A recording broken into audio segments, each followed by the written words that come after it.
RFA, la République allemande va bien.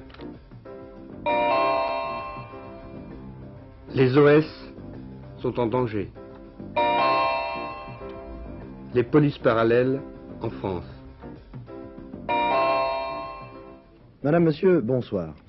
La campagne de l'Est, c'était hier notre titre à propos de la visite en Lorraine et en Alsace du président de la République. Et cela s'est vérifié aujourd'hui dans son discours de Strasbourg. Monsieur Giscard d'Estaing est vraiment descendu dans l'arène et l'on sait maintenant qu'en 1977, il visitera une région par mois environ. En campagne donc pour la défense du plan Barre, dont, selon le président, le succès tient à 3 conditions. Ténacité du gouvernement, patience de l'opinion publique et pour après, perspective de relance. Mais pour atteindre ces objectifs, le président ajoute qu'il ne faut pas succomber à la démagogie de certains et renoncer à l'agitation politique. Un coup pour l'opposition, un coup pour M. Chirac et l'UDR. Une information encore dans ce discours, l'annonce que le projet d'élection du Parlement européen sera soumis à l'Assemblée au printemps prochain. Dans quelques instants, nous allons revenir sur les principaux points de ce discours, mais auparavant, dans l'ordre chronologique, ce matin, la seconde journée du voyage du président de la République avait commencé exactement comme la première, par l'inauguration d'une autoroute. Exception de l'inauguration, au volant de sa voiture de l'autoroute Metz-Strasbourg, cette journée n'aura eu que bien peu de points communs avec celle d'hier en Lorraine pour Valéry Giscard d'Estaing. À Strasbourg, Valéry Giscard d'Estaing a reçu un accueil très chaleureux de la part des Alsaciens qui, c'est vrai, ont un peu moins de problèmes que leurs voisins lorrains et qui, par tradition, accueillent toujours la visite du chef de l'État comme un événement et comme une fête. Et surtout, un peu plus tard, le chef de l'État, dans la grande nef du Palais des Congrès, dans un silence très attentif, livrera aux Alsaciens ses espoirs et ses craintes. Espoir que la majorité s'engage à fond dans la lutte contre l'inflation et pour le redressement économique. Espoir que l'Europe aboutisse et que le Parlement accepte le projet d'élection au suffrage universel. Crainte que les Français s'enfoncent dans le manque de confiance ou qu'ils succombent aux tentations de la démagogie. Il faut accepter des disciplines, il faut accepter des efforts, comme le font les autres.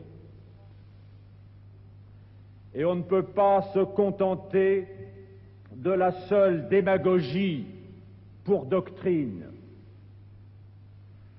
Cette démagogie qui affirme que tout serait facile si, par malheur, le gouvernement n'y faisait obstacle,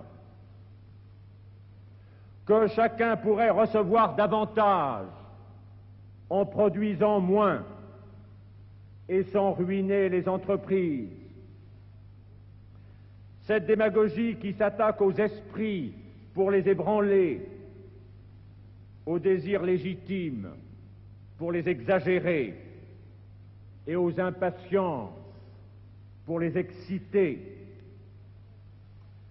Cette démagogie qui n'a jamais nulle part stabilisé une monnaie, exporté un produit ou créé un emploi.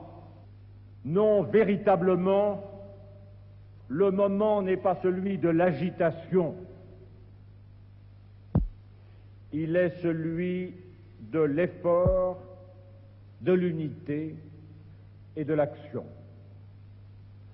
Conduire le pays dans le calme et dans l'unité vers ses objectifs essentiels, telle est la responsabilité du gouvernement. Ceci exige qu'il ait une vue réaliste des problèmes français, des évolutions qui restent nécessaires et qu'il faut donc poursuivre vers plus de justice, plus de fraternité, plus de responsabilité, en un mot, vers une meilleure démocratie française.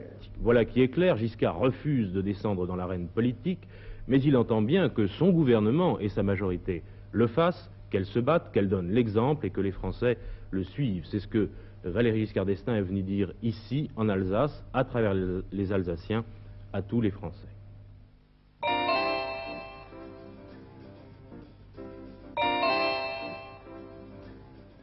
Depuis hier, avec les discours du président de la République, celui de son Premier ministre dénonçant l'attentisme coupable des industriels, on voit se préciser la stratégie de M. Giscard d'Estaing, de son gouvernement et de ses partisans face à l'opposition et aussi à une partie de sa majorité.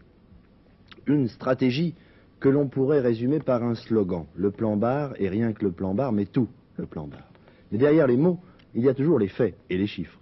0,9% d'augmentation pour l'indice des prix d'octobre, premier mois d'application du plan de redressement. C'est un pourcentage inquiétant. Et M. Durafour, le ministre délégué aux Finances, menace de maintenir le blocage des prix au-delà du mois de janvier, dans les secteurs où l'on continue, malgré tout, à faire valser les étiquettes.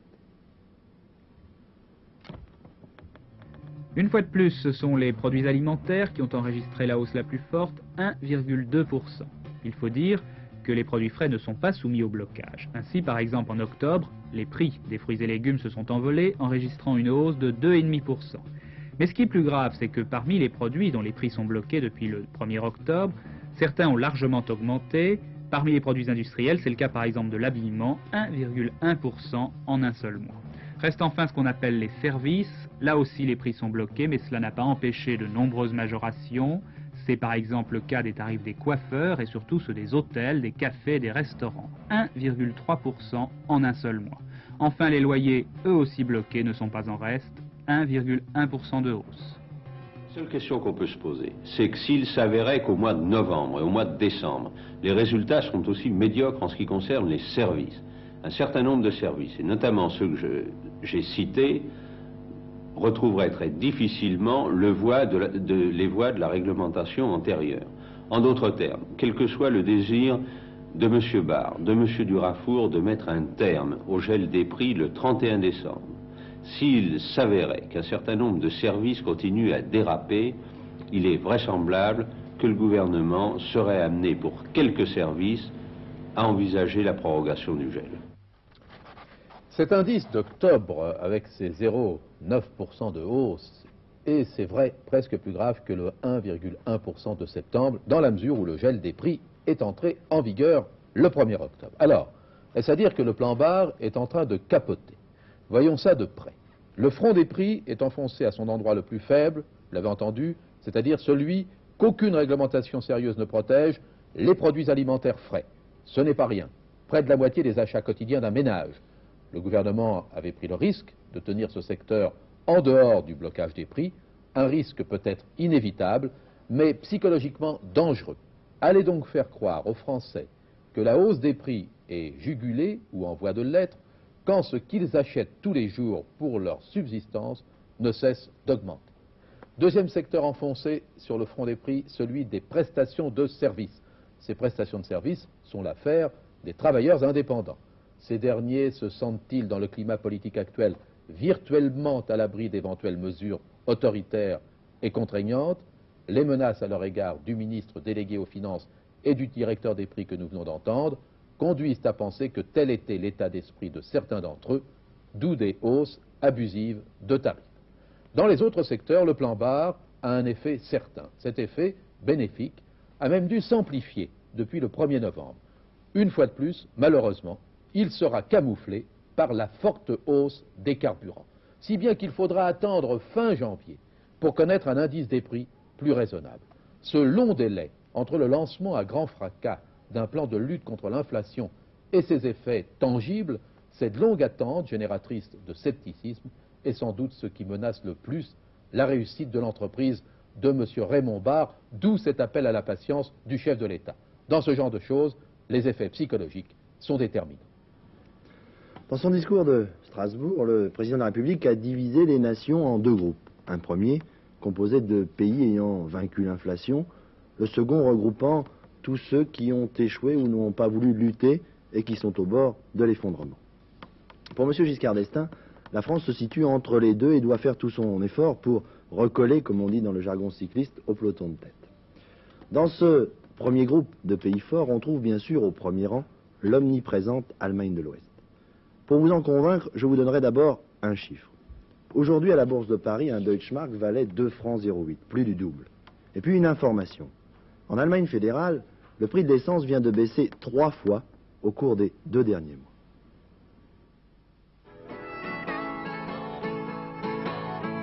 Merci, tout va bien pour les bars de Germain. Leurs auditeurs des rues vivent dans l'aisance, sinon dans l'opulence. Alors que les prix à la consommation augmentent partout en Europe, ils baissent en Allemagne où l'inflation est inférieure à 4%. Un exploit qui peut s'expliquer par des baisses aussi inattendues que celles de l'essence et du fioul domestique. En général, les Allemands ont conscience de vivre bien, surtout s'ils se comparent à leurs voisins européens. Notre pays est en ordre, nous Allemands travaillons volontiers et nous aimons un certain ordre.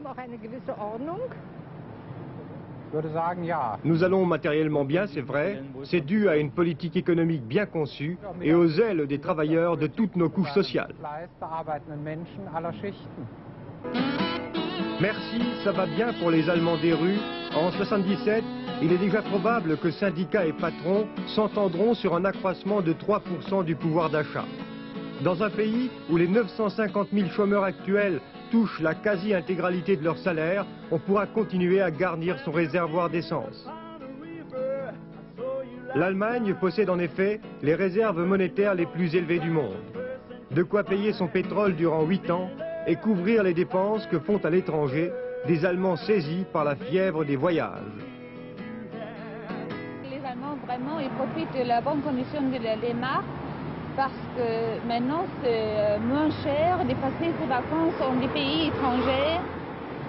Et par exemple, un hôtel de la même classe ici, c'est moins cher en France, par exemple. Et à cause de cela, les gens, ils passent toutes les vacances maintenant, presque tout, les vacances dans des pays étrangers. Merci, tout va bien pour les Allemands moyens. Comme l'an dernier, nombre d'entre eux pourront s'offrir des vacances sous le soleil d'hiver des Baléares, de Las Palmas ou des Bahamas. C'est en fait à la portée des nouveaux Américains de l'Europe, même s'ils n'en jubilent pas pour autant. Le Parti communiste avait organisé hier soir à Paris une réunion pour dénoncer les conditions générales dans lesquelles en France vivent et travaillent les OS. Plusieurs d'entre eux sont d'ailleurs venus à la tribune pour exposer leurs problèmes et témoigner. L'OS, abréviation d'ouvriers spécialisés qui forment les gros bataillons des salariés de l'industrie. Des ouvriers dont le sort est rarement enviable, salaire parmi les plus bas, conditions de travail souvent difficiles, espoir de promotion limité, etc., etc. Et pourtant, ils sont indispensables. Ils sont environ 3 millions. Ils travaillent dans la métallurgie, le bâtiment, le textile ou ailleurs. Pour un OS en col bleu ou en col blanc, le travail est routinier, sans intérêt, pénible. Ce sont les mains qui sont importantes, rarement le cerveau. C'est toujours la même pièce qu'il faut placer au même endroit à longueur de journée. Pourquoi? Comment? L'OS n'a pas le temps de réfléchir, c'est la chaîne, le chronomètre et les cadences qui commandent. Le PC a donné la parole aux OS. Ils ont raconté leurs conditions de vie et de travail, accusé le profit et l'exploitation des travailleurs, réduire les inégalités et l'injustice, tel est l'objectif du Parti communiste qui, à partir des témoignages d'hier, tire 2 enseignements essentiels. Le premier, c'est que les salaires des ouvriers spécialisés sont notoirement insuffisants. Le second enseignement à retenir, c'est que les conditions de travail imposées aux ouvriers spécialisés sont insupportables. La durée hebdomadaire du travail demeure chez nous une des plus longues du monde. L'ouvrier spécialisé, rivé à la chaîne, doit travailler toujours plus vite, répéter des milliers de fois dans la même journée le même geste. Et il le fait sous la pression conjuguée du salaire à gagner, du temps alloué, de la machine. Il le fait au prix de sa santé et souvent, hélas, au prix de sa vie.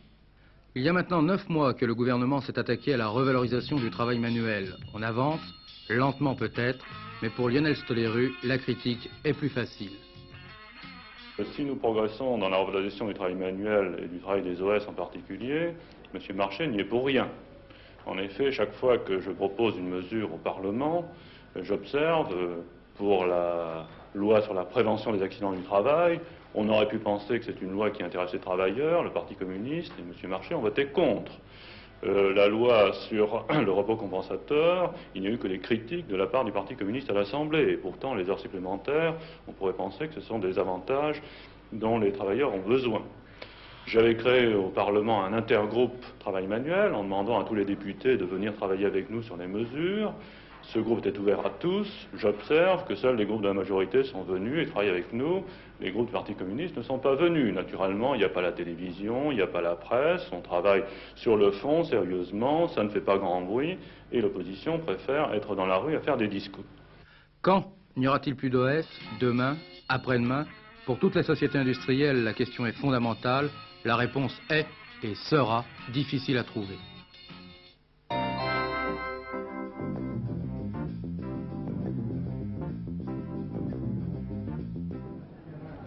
40 pays sont représentés au 13e congrès de l'Internationale socialiste qui s'est ouvert aujourd'hui à Genève par un discours de François Mitterrand. M. Willy Brandt a été élu président de cette organisation. Parmi les 11 nouveaux partis qui ont été admis, on notera l'Union progressiste sénégalaise. Léopold Sédar Senghor, président du Sénégal, a d'ailleurs été élu parmi les 14 vice-présidents.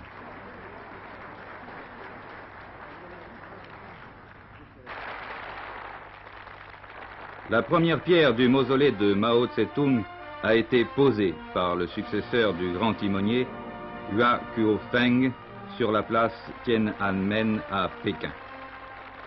Les plans du mausolée ont été conçus en un mois par une équipe d'architectes qui a travaillé jour et nuit.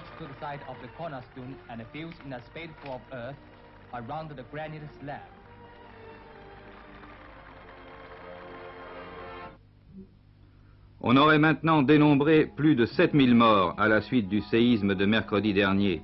À cause du froid et de la neige, les secours sont acheminés dans de telles difficultés que 2 jours après la catastrophe, aucune aide officielle n'est encore parvenue dans certains villages dévastés. Les morts sont par camions entiers transportés au milieu des ruines et enterrés souvent sous un simple suaire et dans l'anonymat le plus complet, les familles ayant péri sous les décombres entièrement. M. Michel Dornano a lancé aujourd'hui les mesures contre le gaspillage de l'énergie en se rendant à la tour Montparnasse, contrôler la température des locaux. On sait que le chauffage des immeubles ne doit pas dépasser 20 degrés. L'application de la limitation de l'éclairage des villes entre 22h et 7h sera aussi contrôlée à partir de demain. Ce sera ensuite le respect des limitations de vitesse sur les routes qui sera vérifié. Il s'agit encore de M. Dornano dans cette information, mais pour toute autre chose. C'est la suite de l'affaire des élections municipales de Paris. Républicains, indépendants et centristes parisiens déclarent ce soir: nous nous en tenons à l'arbitrage du Premier ministre qui désigne M. Dornano comme candidat de la majorité à la mairie de Paris. C'est ce qu'ils viennent de répondre donc à la lettre que leur avait adressée M. Pierre Bas, UDR, président du groupe Paris Majorité, qui leur demandait de se réunir avec lui pour préparer la constitution d'une liste d'union de la majorité en vue justement de ces prochaines élections municipales.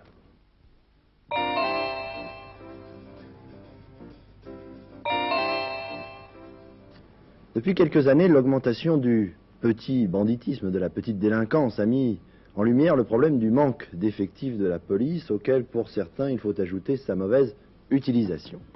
Reste que cette situation a amené des particuliers à se grouper en milices d'autodéfense avec tous les excès que cela peut engendrer. Et puis, parallèlement, des entreprises, des commerçants ont fait appel à des sociétés de gardiennage, de vigiles, qui apparaissent parfois comme de véritables polices privées, dont les pouvoirs et les attributions ne sont pas toujours très clairement définis. Des voitures comme celle-ci, munies d'un émetteur-récepteur, il y en a maintenant des centaines en France. Elles circulent chaque nuit à travers les rues d'une ville ou les allées d'un entrepôt momentanément déserté. Pourquoi? En 1975, on a comptabilisé 564 hold-up, 5600 vols avec violence, 37 000 cambriolages, 33 000 vols de véhicules.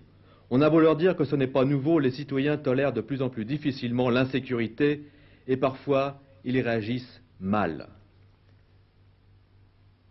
Des groupes d'autodéfense se créent au niveau d'un immeuble ou même d'une commune.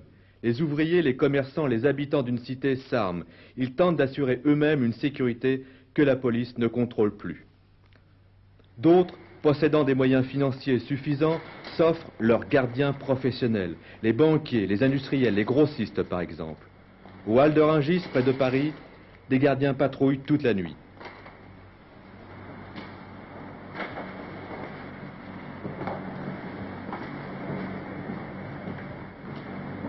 La loi impose des limites aux interventions de ces gardiens. Ils ne peuvent pas exercer leur activité sur la voie publique. Se substituer aux forces de l'ordre ou de sécurité nationale leur est interdit. Ils sont en France 30 000 gardiens professionnels employés par près de 250 entreprises. Cela donne 11 pages dans l'annuaire parisien des professions. La plupart des sociétés de gardiennage offrent 5 types d'activités. Le gardiennage sédentaire, les rondes effectuées en cyclomoteur ou en voiture, les transports de fonds, l'inspection des grands magasins, enfin l'enquête pré-embauche. Les entreprises les plus sérieuses forment leurs gardiens. Elles leur font suivre des stages, par exemple la lutte contre le feu. Éventuellement les pneumatiques. Les feux de classe B, ce sont les liquides inflammables, tous les liquides inflammables. Classe B.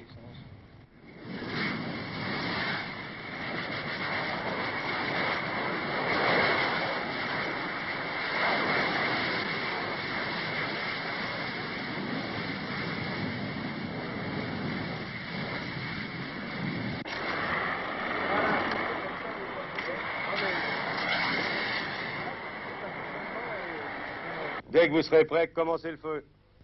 Autre stage, le tir, pistolet et pistolet mitrailleur.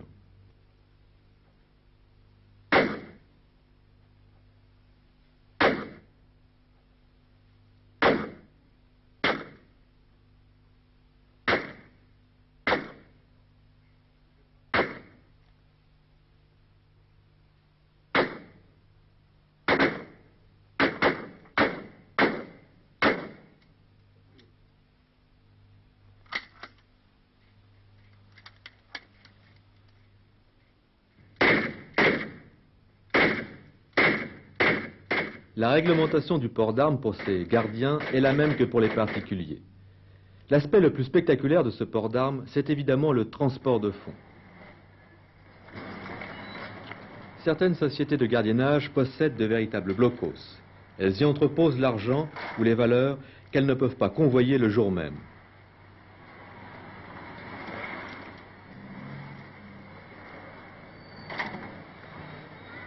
C'est dans un de ces super coffres-forts que nous avons rencontré le directeur d'une société de gardiennage.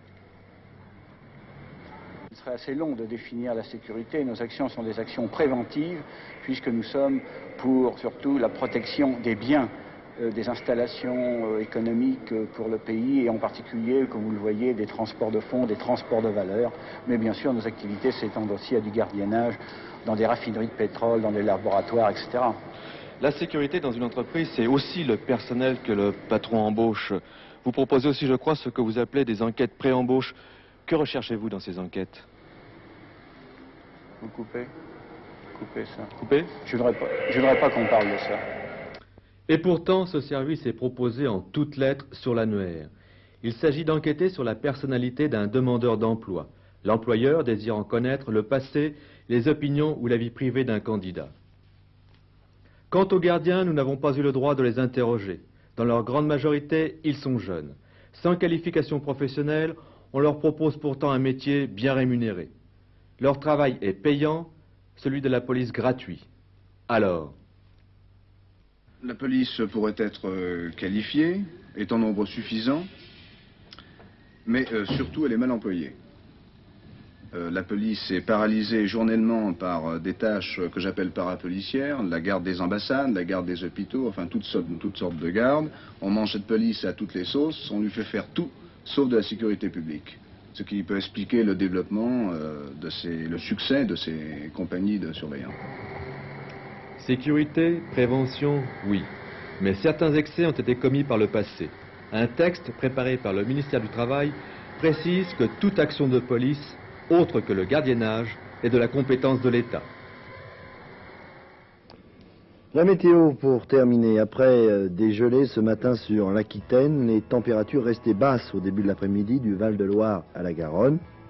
Exemple, 2 degrés à Tours, 1 degré à Toulouse. Il y avait par contre 11 degrés à Brest, 12 degrés à Biarritz et 15 degrés à Ajaccio.